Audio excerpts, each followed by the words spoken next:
Have you ever seen a ghost? Not the kind that rattles chains, but the kind that sits across from you at dinner, smiling, while their soul is a million miles away with someone else.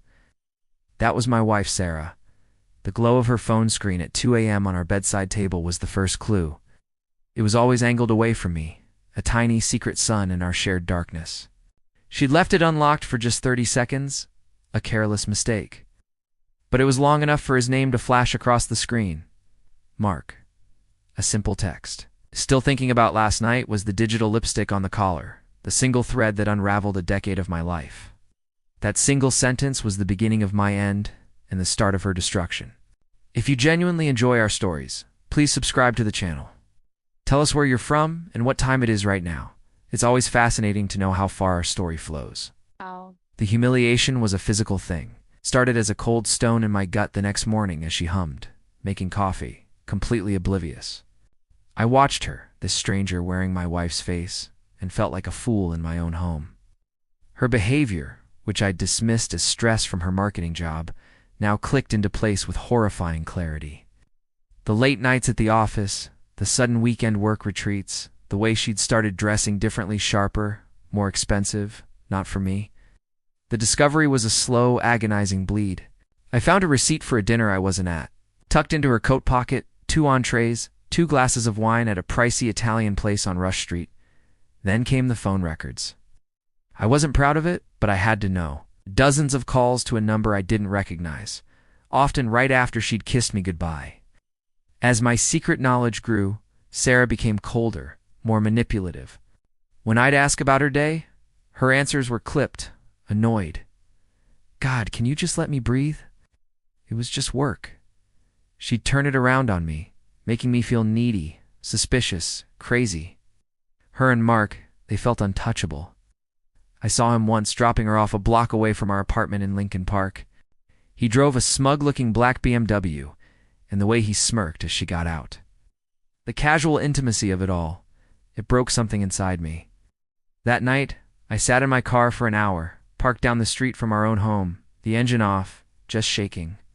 The emotional breakdown was silent, complete. I was a ghost in my own life. But then, something shifted. The grief curdled into a cold, hard resolve. The broken man was gone, and a strategist took his place. I started gathering proof, not just for me, but for what was coming.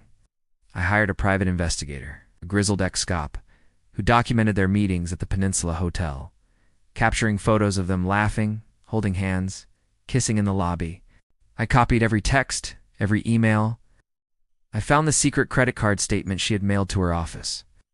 I learned that Mark wasn't just her lover. He was her boss, a senior partner at her firm. They were spending company money on their affair. That's when the legal and social traps began to form in my mind, a beautiful, terrible blueprint for revenge. The public exposure was a masterpiece of quiet devastation. It happened at her firm's annual awards gala at the Palmer House Hilton. Sarah was set to receive a major award. The culmination of her hard work. Her parents were there, her colleagues, everyone who mattered in her world. I wasn't invited, but I had a proxy. I had given the complete dossier of photos, hotel receipts, explicit texts, the fraudulent expense reports to the firm's silent partner, an old-money Chicagoan who despised scandal and financial misconduct above all else. As Sarah walked to the stage, beaming, the CEO intercepted her. There was a quiet, frantic conversation. The color drained from her face. She was escorted not to the podium, but out a side door, past her stunned parents and whispering colleagues. Mark was fired the next morning. The company sued them both for fraud. The divorce was a formality. With the evidence I had, she got nothing. Mortified, refused to speak to her. Her professional network evaporated overnight. She was ruined completely and utterly by her own actions, laid bare for the world to see. I sold the apartment, moved out of the city, and left that life behind. Sometimes I wonder what happened to her, a fleeting thought like a cold breeze.